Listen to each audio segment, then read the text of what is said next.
बरं घेतलं ना मग नीट विचारावं ना, मग ती विधी वाचायची तर मग कशी न न न न न न न न न न न न न न न न तर काय करावं? सांगायला जावं तर तुम्हाला काय घेणं, मारा तिकडं, काय उपयोगाचं आहे? म्हणून ही नीट वाचलं पाहिजे. ओम लम नमा, ल वर टिंबय, त्याच्यामध्ये नाकामध्ये अनुस्वाराचा उच्चार आहे. ओम लम नमा, वेदीचे ग्रंथ पहा. ओम लम नमा, ओम सम नमा, ओम डम नमा, ओम रम नमा, ओम चम नमा, ओम शम नमा, असं उच्चार केला पाहिजे त्याचा. कसं आहे नाही, ही जी मातृका हे बाबाजी सांगायचे, वास्तुशांतीच्या टायमाला ब्राह्मणाने या मातृका म्हटल्या पाहिजे. आणि ब्राह्मणाने जर या मातृका नीट म्हटल्या नाही तर वास्तुशांती होत नाही. ह्या यथा दे तथा देवे, देहाला देवत्व प्राप्त देऊन इंद्रियाच्या ठिकाणी त्या देवतांची स्थापना, पूजन करणे याला न्यास म्हणतात बाबा. शरीरामध्ये षटचक्र आहे. आता तिथं लय अवघड आहे. हे षटचक्राचं भेदन करणं तर फार अवघड आहे. हे पातंजली योग शास्त्राचं ज्ञान आहे. आणि ते कसे षटचक्र, त्याच्यामध्ये मातृका आहे. 16 पत्राच्या कंठाच्या ठिकाणी, 12 पत्राच्या हृदयाच्या ठिकाणी, 10 पत्राचं नाभिस्थानाजवळ, 6 पत्राचं लिंग आणि नाभीचा मध्यभाग, 4 पत्राचं गुदस्थानाजवळ, बिलबदलाच्या आकाराचं त्रिनेत्रस्थान कपाळाजवळ, आणि सहस्र पाकड्यांचं कवच डोक्याच्या वर सांगितलेलं आहे. असं सगळं षटचक्र आहे. पूर्वी एक मालिका येऊन गेली शक्तिमान, त्याच्यातलं जवळजवळ 80% बरोबर होतं.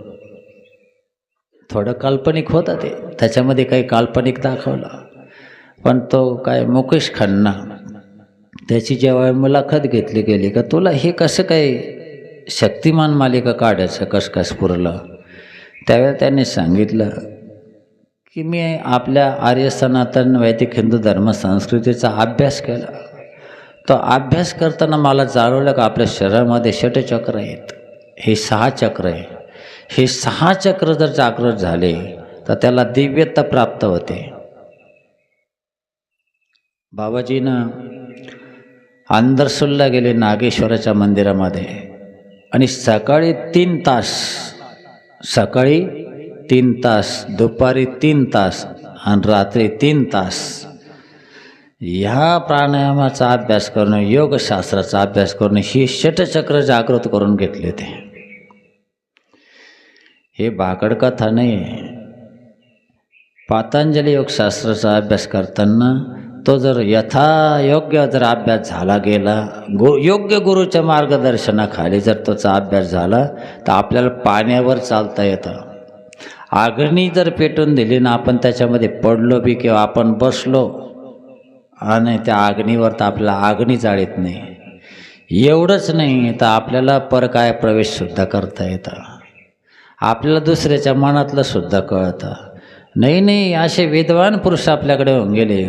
आमची एकदा चर्चा त्र्यंबकेश्वर एक महाराज होते, त्यावेळेला पंतप्रधान मनमोहन सिंग होते. ते महाराज म्हणले मी 1 मिनिटामध्ये मनमोहन सिंगला एवढा हजर करेल, एवढी ताकद येते याच्यामध्ये. पण इथेच वाचित नाही तर बाकीचं काय प्राप्त करायचं, कधी प्राप्त होईल? एवढी शक्ती आहे. एवढा अभ्यास केला पाहिजे त्याचा. म्हणून हे षटचक्र जे आहे, हे षटचक्राचं भेदन केलं पाहिजे. आपलं पुरुषाचं लिंग आणि गोद्वार, म्हणजे जिथून आपण वीज टाकतो आणि जिथून मळ बाहेर टाकतो, त्याच्यामध्ये एक 4 इंचाची शिवण आहे. शिवल्यासारखाच प्रकार दिसतो पाहते तुम्ही. त्याचा जो सेंटर आहे त्या सेंटरला टाच लावायचे आणि मग सिद्धासन. बाबाजीचं हा नाही फोटो, कोठ्यात फोटो आहे. सिद्धासन आहे.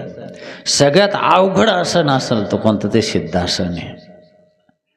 त्याच्यात फार अवघड आहे ते, पण केलं तर जीवनाचा उद्धारच आहे. आणि ते टाच तिथं लावले गेले आणि योग्य त्याचं दिशा सापडली गेली तर मग तिथून ऊर्ध्वगामी आपला आत्मा निघून जातो. ऊर्ध्वगामी इथं मस्तकामध्ये डोक्यामध्ये जातो आणि मग हळूहळू एक एक एक एक एक चक्राचा भेद करून जातो. आणि जसजसं एक एक चक्र भेद होईल तसतसं ज्ञान अर्जित होतं, तसतसे दिव्यता माणसाला प्राप्त होते. पण हे कधी 60-70 वर्षाचं झाल्यावर नाही, हे पाहिजे कधी एक 10-12 वर्षाच्या आतमध्ये पाहिजे हे. पण 10-12 वर्षाच्या वयामध्ये आपण हे करत नाही. पण ते करण्याकरता मागच्या पूर्वीच्या जन्मीचा काहीतरी संच पाहिजे, तेव्हा ती साधन. जन्मजन्मी बाबाजी जगद्गुरु जनार्दन स्वामी मागच्या जन्मी साधूच होते, या जन्मात संत झाले. आता तर मुक्त अवस्थेमध्ये जिथं जिथं हाक मारली तिथं बाबाजी उभे राहतील. आता बहुजन्माचा खेळ हा, एका जन्माचा खेळ नाही. आणि परमार्थ हा घाईचा प्रकार नाही, घाईचा नाही, सावकाश करण्याचा विधी हा. लगेच मिळलं पाहिजे, नाही नाही मिळू शकत नाही ते. बहुजन्माची सादरी. म्हणून अशा प्रकारचे हे जे मातृका आहे, ह्या मातृका आपण रोज म्हटलं पाहिजे. आणि पुढे एकनती भागवतातला एकादश स्कंदामधल्या 31व्या अध्याय आणि 31व्या अध्यायामधले 14 श्लोक जे आहे ते भगवान कृष्ण परमात्म्याचे महानिर्वाणाचे श्लोक आहेत. महानिर्वाण, देव मरत नाही, पण जे देह भगवान कृष्ण कन्यानस या मृत्यूलोकामध्ये घेतला अवतार कार्य करण्याकरता, त्या देहाचं विसर्जन करायचं आहे. आणि त्याचे हे 14 श्लोक आहे. याच्यावर एकनाथ महाराजांनी सुंदर अशी टीका केलेली आहे. देव मरतो का? नाही, देव मरत नाही. देव मेला तर आपण राहू का? नाही नाही, आपणही मरून जाऊ ना. हे 14 श्लोक जे आहे ते अतिशय पवित्र आहे. आता याच्यावर लई मोठी का, एवढ्यावरच अख्खे 2-4 कीर्तनं करता येईल एवढे याच्यामध्ये सारे. या 14 श्लोकावर फार बोलण्यासारखं आहे, फार अतिशय बोलण्यासारखं आहे. ज्यावेळेला 31व्या अध्यायामध्ये भगवंताचं महानिर्वाणाचं वाचन केलं जातं, त्यावेळेला अंगावर रोमांच उभे राहतात की काय देवाची लीला आहे. मृत्यूलोकामध्ये भगवंताने अवतार आविष्कार केला, देवाला शरीर सोडावं लागलं. तुमच्या आमची काय गत देवा. पण माणसाला अहंकार फार मोठा आहे, गर्व फार मोठा आहे, ताठा फार मोठा आहे.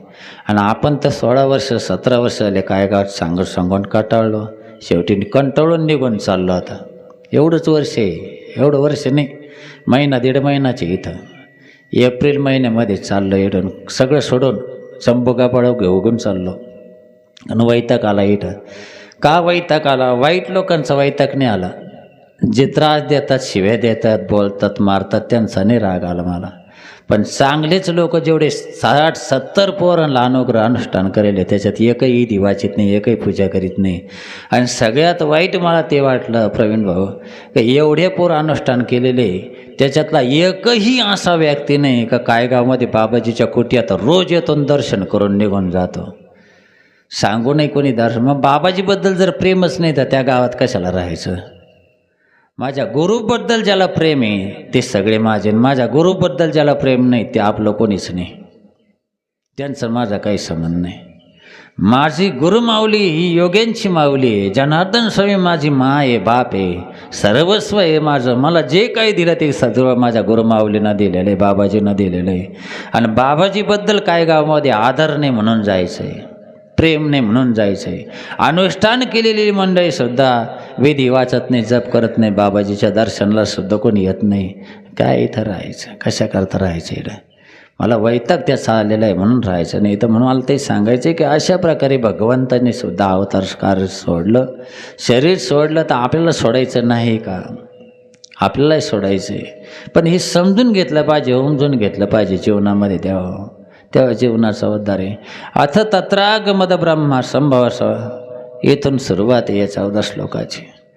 भगवंतानी ज्यावेळेला अवताराविष्कार संपला आणि उद्धवाला सांगितलं, भागवतामध्ये उद्धव हा भगवंताचा अतिशय जवळचा भक्त आहे. उद्धवाला सांगितलं, उद्धवा आता मला इथून जायचं आहे निजधामाला, मला इथं राहायचं नाही. देव का बरं असं करतो तो?